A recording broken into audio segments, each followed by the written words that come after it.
네, 안녕하세요. 반갑습니다. 이승훈 소장입니다. 자, 국토부가 신생아가 있는 분들한테 최대 5억 원, 금리가 1.6%의 저리로 대출을 해주는 신생아 론을 발표했었죠. 이게 시행되는 게 1월 말부터 시행되기 때문에 이 내용을 잘 보셨으면 좋겠습니다. 내용 한번 살펴볼게요. 자, 기억나시는지 모르겠습니다만 작년 8월 29일경에 저출산 극복을 위한 주거 안정 방안이라고 해서 말 그대로 저출산을 예방하기 위해 신생아가 이제 태어나는 그런 가정에게 여러 가지 혜택을 주는 것 중에 이러한 집을 구입할 수 있게끔 혹은 전세자금 대출을 좀 저리로 할 수 있게끔 하는 내용들을 담은 겁니다. 그래서 특례대출이 대출 신청일 기준 2년 내 출산, 2년 내 출산이라고 하지만 정확하게는 23년도 이후 출생아를 얘기하는 겁니다. 23년생 아기들부터 적용이 되는 거예요.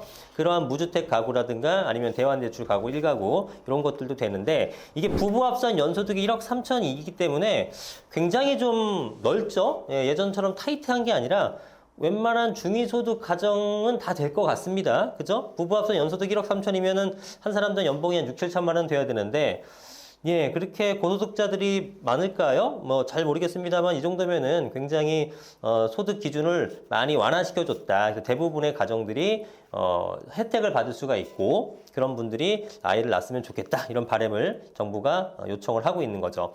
그 다음에 연소득 말고도 자산 기준도 있습니다. 순자산 보유의 요건도 있는데 이건 뒤에 가서 상세하게 설명드리겠습니다. 최저 1.6% 금리도 무려 5억 원까지 대출을 받을 수 있다라는 거예요. 상당히 매력적이죠. 그래서 이 특례 대출을 어디서 취급을 하느냐? 우리나라 5대 시중은행이라고 하는 우리국민 농협, 신한, 하나은행 이런 데서 할 수 있고요. 온라인 같은 거 잘 하시는 분들은 기금 이든든이라고 치면은 이런 사이트가 나오는데 기금 이든든 누리집 여기 통해서도 신청이 가능하기 때문에 이쪽에서 손품 팔아 보시고 한번 다녀와 보시는 것도 좋을 것 같다는 생각이 듭니다. 그 외에 이제 청년 등 주거 안정 강화 방안도 있는데 오늘 내용은 이 신생아론에 대해서만 하고 이 청년에 관련된 내용들은 별도의 영상으로 말씀드리도록 하겠습니다. 자, 그래서 내용을 조금 더 세부적으로 살펴보겠습니다. 대출 신청일 기준 2년 내라고 하지만 앞서 말씀드렸다시피 23년 1월 1일 출생아부터 적용하고요. 입양아도 당연히 되죠. 입양아도 우리의 소중한 아기죠. 그렇기 때문에 되는데 마찬가지로 출생아가 차별 없이 23년 이후 출생아부터 적용을 합니다.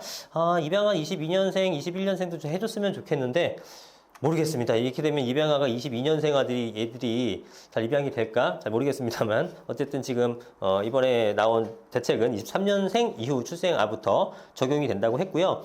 혼인신고 없이 출산한 부부도 가능하느냐? 당연히 가능하죠. 요즘 시대가 많이 바뀌었기 때문에 혼인신고 없이 그냥 같이 이렇게 사시는 분들도 많잖아요. 그런 분들한테 불이익을 주면 안 되겠죠. 그래서 이런 부부들도 가능하고 단 임신 중인 태아는 적용되지 않습니다. 예, 당연하겠죠. 어쨌든 인구라는 것은 태어나야지만 집계가 되는 거기 때문에 그런 어떤 인구를 이제 늘리기 위한 효과라서 임신 중인 태아는 인정받지 못하고 출생아를 기준으로 한다라는 내용을 아셨으면 좋겠습니다.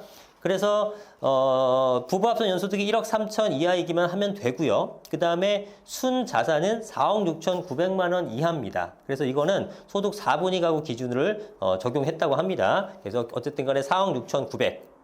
이따가 설명드리겠습니다만 전세자금 대출은 요 자산이 아닙니다. 좀 더 낮아요. 그러나 대출을 받아서 내가 집을 구입하겠다 하시는 분들은 연소득 1억 3천 미만이면서 순자산이 4억 6천 9백인 다주택자가 아닌 분들이면 가능하다는 겁니다. 무주택 세대주 되고요. 1주택자 가능합니다. 그렇게 보시면 되고 대상 주택은 주택가액이 정해져 있죠. 나 이번에 신생아론 생겼으니까 25억짜리 한번 사봐야지. 안 되죠, 당연히. 예, 그래서 한도가 있습니다. 그 한도는 주택가액이 9억 원이고요. 전용 면적은 85제곱미터 이하, 소위 말하는 33평 이하의 주택만 가능합니다. 읍면적은 예외적으로 100제곱미터까지 됩니다만 보통 대부분의 여러분들이 고려하시는 그런 도시 지역에서는 전용 면적 33평 이하다라고 보시면 됩니다.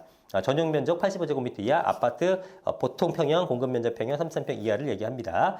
그러면 9억 원 이하인데 최대 얼마까지 대출해 주나요? 최대 5억 원까지 대출을 해줍니다. 그리고 LTV나 DTI는 적용은 받되 굉장히 완화된 내용으로 적용을 해줍니다. 그래서 LTV 70%고요. 내가 생애 최초로 집을 구입하시는 분들이면 10% 더 완화시켜줘서 80%까지 늘려줍니다. 그 다음에 DTI는 60%예요. 혹시 아시겠지만 혹시 모르시는 분들을 위해서 LTV, DTI 간단하게 설명드릴게요. 설명드리면 LTV는 담보 인정 비율입니다. 예를 들어 10억짜리 아파트가 있다. 그러면 10억짜리 아파트면 LTV 70%면 너 7억까지 빌려줄 수 있어 라고 하는 거예요. 그런데 DTI라는 것은 여러분 소득, 여러분들이 소득이 있어야 되겠죠. 그래서 소득도 별로 없는 사람한테 무조건 대출해주면 안 되니까 너희 소득이 얼마니? 내 연봉이 예를 들어서 5천만 원이다. 그러면 DTI라는 것은 연봉에 대한 비율이니까 소득 5천에 대한 60%니까 3천만 원만 빌려줄게요. 야, 이 3천만 원 갖고 누구 코에 붙이냐? 이걸 갖고 어떻게 해? 라고 하시겠지만 이거는 연간 대출 기준인 거고 3천만 원을 연간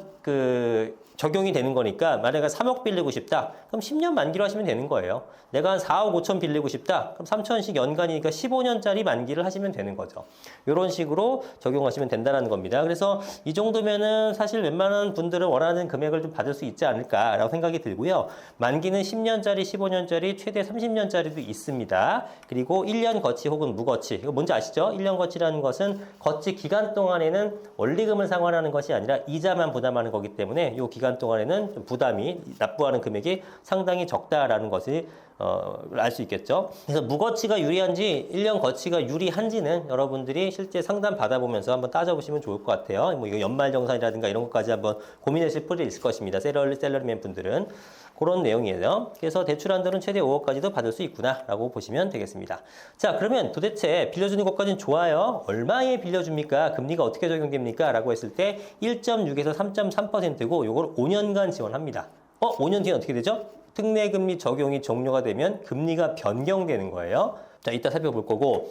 자, 1억 3천만 원이라는 기준은 세웠지만 요거 연소득 1억 3천 미만이면은 대출을 해주는데 이분들을 다 저금리로 대출해 주는 것은 아니고요. 그 중에서 또 나눕니다. 8,500만 원 기준 해가지고 8,500만 원 이하는 1.6에서 2.7을 적용해주고 8,500만 원 넘어가시는 분들은 소득이 2.7에서 3.3으로 해준다라는 겁니다. 특례금리가 종료가 되게 되면 이게 5년인데 5년간 지원인데 5년 후에는 연소득 8,500만 원 미만의 이분들은 0.55%포인트가 가산됩니다. 그러면 1.6에서 2.7이었다가 최대로 가산되게 되면은 특례기간 끝나면 2.15%서부터 많게는 3.25%까지 바뀔 수 있다라는 겁니다. 이해되시죠? 그렇게 바뀌고 연소득 8,500만 원 초과되는 분들에 대해서는 월별 금리 최저치를 적용해요. 그래서 예금은행 가중 평균 금리나 가계대출 금리 중에서 작은 값을 적용한다고 합니다. 이게 어떻게 될지는 변동성이 있습니다만 어쨌든 뭐가 됐든 간에 5년간 지원하고는 금리가 변경될 수 있다라는 겁니다. 자, 그런데 우대 금리를 적용하게 되면은 당연히 또 기존의 특례 금리에 비해서 더 저렴하게 될 수가 있습니다. 그럼 그 우대 금리가 뭔가요? 봤더니 기존 자녀가 있다. 그럼 기존 자녀 한 명당 0.1%포인트예요. 기존 자녀의 정의는 어떻게 설정했습니까? 대출 신청일 기준했을 때 출생 후 2년을 초과한 아이는 기존 자녀는 0.1% 우대금리를 해주고요.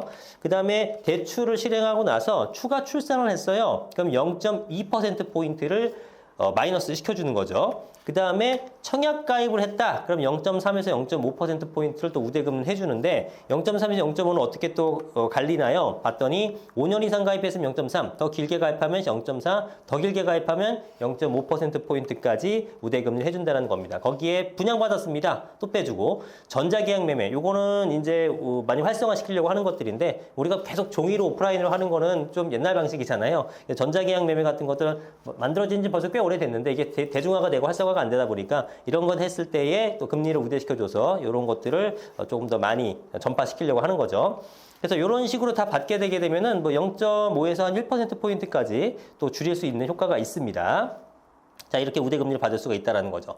그 다음에 추가 출산 혜택에 대해서 단순히 우대금리뿐만 아니라 좋은 점이 있는데 특례 기간을 연장해 줍니다. 자, 아이 한 명당 금리 0.2%포인트 이나 이건 앞에서 봤었죠. 그런데 거기보다 특례 기간 5년을 연장을 해줍니다. 야, 그러면은 처음에 5년 굉장히 저렴한 금리 받았다가 5년 끝나면은 뭐 0.5인가 늘린다고 했는데 이거 부담되는데 이게 아니라 이게 10년이 돼버리는 거죠. 그러면은 굉장히 좋죠. 그게 뭐냐면 아이를 더 낳으면 특례기간 5년 연장했어요.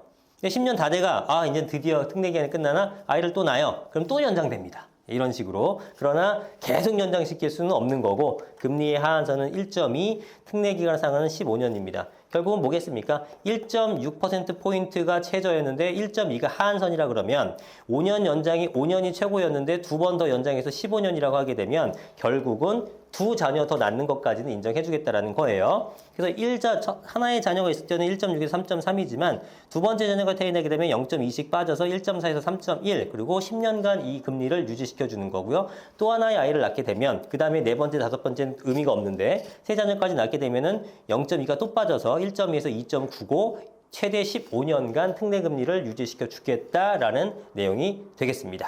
자, 두 번째로는 전세자금 대출입니다. 전세자금 대출도 거의 내용은 비슷한 듯 하면서도 조금씩 숫자가 틀리니까 그 부분은 헷갈리시면 안 돼요. 일단은 연소득 기준 똑같습니다. 연소득 기준 똑같고 자녀 적용도 똑같아요. 23년생부터 적용하고 입양아 포함하되 역시 23년생 이후부터 출생아를 입양한 경우에 혜택되는 거고 혼인신고 없는 경우도 대출 가능하고 임신 중인 건 미포함한다. 이 세부적인 내용은 똑같고 연소득까지 똑같은데 자산 내용이 틀려요. 아까 자금 대출, 집을 마련하려는 자금 대출 받았을 때는 4억 6,900 기준이었으면 전세자금 대출 받으려고 그러면은 조금 더 낮게 순자산이 3억 4,500만 원 이하인 가정만 인정해주겠다라는 겁니다. 그래서 아까는 소득 4분위 기준이었고 전세자금 대출에서는 소득 3분위 기준이었습니다. 어쨌든 4억 6,900이냐, 요거는 주택담보대출, 그 다음에 전세자금 대출 같은 경우는 3억 4,500의 순자산이 달하는 겁니다. 순자산이 뭔지 아시죠? 뭐 전세보증금이든 뭐 집이 있으면 집값이든 아니면 뭐 자동차 있으면 자동차 가격이든 이런 것들 다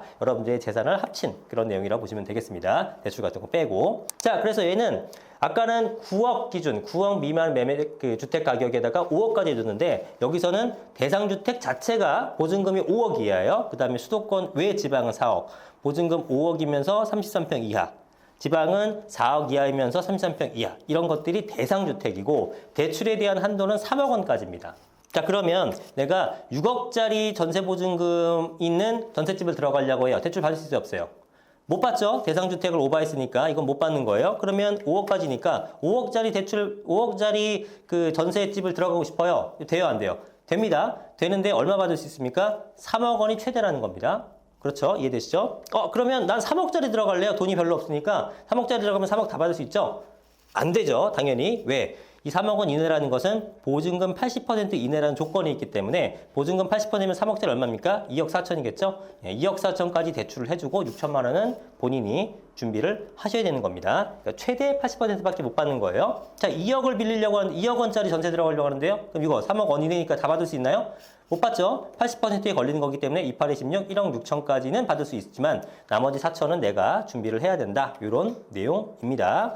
자, 그 다음에 전세계약 기간 종료할 때 그럼 이거 다시 상환하고 나는 또 힘들게 내가 돈을 모아야 되나요? 아니에요. 연장이 가능한데 그게 한 번 연장이 아니라 무려 5번 연장 가능합니다. 우리가 보통 2년 전세 계약하잖아요. 2년을 5번 연장 계약하게 되면 4년, 6년, 8년, 10년, 12년. 그래서 최대 12년까지 대출 지원을 유지합니다. 대단히 좋죠. 5번이나 연장할 거라고 생각 못 했는데 그렇게 정책이 나왔습니다. 자, 그러면 얘네들은 금리가 어떻게 되냐? 아까 1.6에서 3.3이었는데 이 특례 금리는 더 저렴합니다. 소득 보증금에 따라서 1.1에서 3%로 더 줄여들고요. 4년간 지원해줍니다. 주택 구입 금리에서는 5년간 지원인데 여기는 4년간 지원이고요. 연소득은 8,500 기준이었지만 여기서는 7,500 기준입니다. 그래서 7,500만 원 미만이면 1.1에서 2.3. 연소득이 7,500만 원이 넘어가는데 신생아 전세자금 대출 받으려고 하시면 2.3에서 3% 정도를 적용받습니다. 자, 이것도 특례금리 끝나면 0.4%포인트가 가산이 되고요. 연소득 7,500만 원 초과는 아까 말씀드렸다시피 가중평균 금리와 가계대출 금리 중 자금값을 적용시켜서 가산금리가 적용되게 됩니다. 자, 근데 여기도 마찬가지로 우대금리가 있는데 우대금리가 기존 자녀 추가 출산 전자계약 매매만 있습니다. 아까는 청약 통장 가입이라든가 아니면 그 주택 구입, 그러니까 분양받는 것들 이런 거에 대해서 그 우대가 있었는데 이거는 전세자금 대출이잖아요. 매매랑 관련 없으니까 그런 내용은 싹 빠졌고 기존 자녀나 추가 출산이라든가 전자계약 매매했을 때는 우대금리가 있다라는 내용입니다. 자, 그 다음에 추가 출산 혜택은 역시 혜택을 줘야겠죠. 특례기간 연장해주고요. 아이 한 명당 0.2% 인하해주는 거 거의 비슷한 내용으로 나와 있습니다. 그래서 이것도 2번 더 연장해서 4년 최대 총 12년 특례기간을 인정받을 수 있고요. 다만 금리 하한사는 1%밖에 되지 않는다라는 점. 1.1%로 받았는데 자녀 낳게 되면 1%까지밖에 안 내려간다는 겁니다. 0.2%라고 하더라도 왜 하한이 그어져 있으니까 아이를 또 낳아도 어쩔 수 없이 1%예요. 그러니까 최저는 1%라는 얘기예요. 자, 이해가 되셨습니까? 신생아 특례 대출시 2자녀 2녀인 경우 혜택 적용 방안 조금 이제 처음에 들으면 헷갈리실 수도 있는데 영상을 한번 2번, 3번 보세요. 그러면 이해가 가실 겁니다. 자, 우대금리 적용은 기존 자녀 및 추가 출생아에 대해 제공하고 특례금리 적용기간 연장은 추가 출생아에 대해 제공한다. 그래서 기존 자녀는 대출 신청일 기준 출생 후 2년 초과한 자녀를 기존 자녀로 간주를 하는 겁니다. 예를 볼게요. 23년 1월에 첫째 출산 후 대출 실행했습니다. 자, 그러면은 특례금리 적용 받죠? 23년 신생아니까 특례금리 적용 받고 24년 12월에 둘째 출산했습니다. 그럼 어떻게 됐습니까? 5년 연장해주면서 우대금리 받는다고 했죠? 그래서 우대금리 받고 5년 연장 제공 받습니다. 자, 두 번째, 23년 1월에 출산했어요. 그 다음에 24년 11월에 둘째 출산했습니다. 24년 12월에 대출 신청했습니다. 그러면 이 첫째 23년 아이로 특례금리 받고 둘째 태어났기 때문에 어떻게 됩니까? 우대금리 받고 특례금리 5년 연장 제공 받습니다. 네, 그런데 세 번째, 22년 1월에 첫째가 출산을 했어요. 그 다음에 23년 12월에 둘째가 출산을 하고 24년 2월에 대출 신청했을 경우에는 23년생인 이 아이로 인한 특례금리는 적용이 되는데 연장은 없습니다. 둘째라고 하더라도. 왜냐하면 요거는 그냥 기존 자녀예요. 기존 자녀. 그리고 둘째 출산하고 대출 신청했기 때문에 이건 연장을 적용받지 못하는 겁니다. 그죠? 근데 22년 1월이니까 24년 대출 신청하고 나서 2년도 전이죠. 그러니까 기존 자녀의 지금 기준이 뭐였습니까? 기존 자녀가 대출 신청일 기준, 24년 2월 기준, 2년을 초과한 자녀. 그러니까 24년 2월에서 2년 전으로 가면 22년도 2월인데 이거보다도 더 전이잖아요. 그러니까 기존 자녀예요. 기존 자녀. 기존 자녀에 대해서는 0.1% 우대금리가 들어가고요. 여기는 0.2였고 여기는 2명이었으니까 0.2였고 여긴 0.1에다가 연장은 안 된다라는 겁니다. 아, 이거 설명이 여러분들이 조금 헷갈리실 수 있는데 하여간 한번 보시면 원문 같은 거 한번 보시면 조금 더 이해가 되실 것 같아요. 자, 그래서 신생아 특례 대출을 받은 추가 출산 시 혜택 적용 방안은 우대금리 적용을 통한 금리 인하는 한 명당 0.2%, 특례 기간은 한 명당 대출, 그러니까 자금 대출은 5년, 전세 대출은 4년 이렇게 한다고 말씀을 드렸습니다. 자, 그래서 오늘은 신생아 특례론에 대해서 말씀을 드려봤는데요. 요게 이제 우리나라가 아시다시피 출산율이 정말 말도 안 되게 떨어졌잖아요. 그리고 이게 회복될 기미가 별로 안 보이니까 정부 입장에서도 여러 가지 지원책과 이런 내용들을 아마 이번뿐만 아니라 지속적으로 발표를 할 것 같습니다. 그래서 사실은 우리나라가 가계대출도 굉장히 많은 그런 형태고 그렇기 때문에 이렇게 대출을 실행해 주는 것이 맞느냐라는 어떤 반론도 있고요. 실제로 또 나중에 영상 다루겠습니다만 스트레스 DSR 제도라는 것은 가계대출을 그만큼 한도를 막아주는 그런 것들도 이제 조만간 시행을 하는데 그거는 대출을 막으면서 이런 것도 대출을 해주고 이렇게 좀 모순된 정책 아니냐라고 얘기하겠습니다만 이 부분에 대해서는 우리가 너무나 아이들이 지금 태어나질 않고 있기 때문에 정부 입장에서도 이제 어쩔 수 없이 이렇게 좀 유인을 줘야지만 아이가 태어나지 않을까. 뭐 지금 당장도 문제지만 우리가 아이가 태어나지 않으면 우리나라의 어떤 미래는 굉장히 뻔할 수 있잖아요. 굉장히 심각하게 받아들이고 우리가 지금 아직도 체감을 못하고 있는 건지 모르겠습니다만 정말 심각하고 대단히 위험한 그런 상황이기 때문에 이런 정책을 응원해 줄 수밖에 없다고 생각합니다. 하여튼 이거가 필요로 하시는 분들 잘 활용하시기 바라고 아이들 많이 낳아서 행복한 결혼 생활 하시길 바라겠습니다.